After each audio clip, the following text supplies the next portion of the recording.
మాజీ ముఖ్యమంత్రి వర్యులు మరి జగన్మోహన్ రెడ్డి ఓటమికి కారణాలు ఎత్తుక్కోకుండా ఈవీఎంల మీద తోసేయాలని ఆలోచనతో ఉన్నావు జగన్మోహన్ రెడ్డి. అమరావతిని అటకెక్కించడానికి నీకు గెలుస్తావా? పోలవరం పక్కన పడేసిందని గెలుస్తావా? ప్రత్యేక హోదా తీసుకొచ్చావని నువ్వు గెలుస్తావా?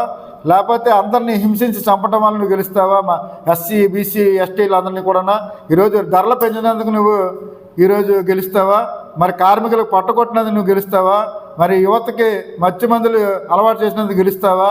ఈ జనాలకి ధరలు పెంచినందుకు గెలుస్తావా? ఒక్కసారి ఆలోచించుకుంటే జగన్మోహన్ రెడ్డి రాష్ట్రాన్ని లూటీ చేసి 30 సంవత్సరాలు వెనక్కి పంపించినటువంటి జగన్మోహన్ రెడ్డి నువ్వు ఏ విధంగా ఈరోజు గెలుస్తావని అనుకున్నావు? కలలు కంటున్నావా? కలలు కనడానికి కళలు సాకారం అయ్యేటట్టు లేదు. కాబట్టి ఈరోజు ఓటమికి అంగీకరించు జగన్మోహన్ రెడ్డి.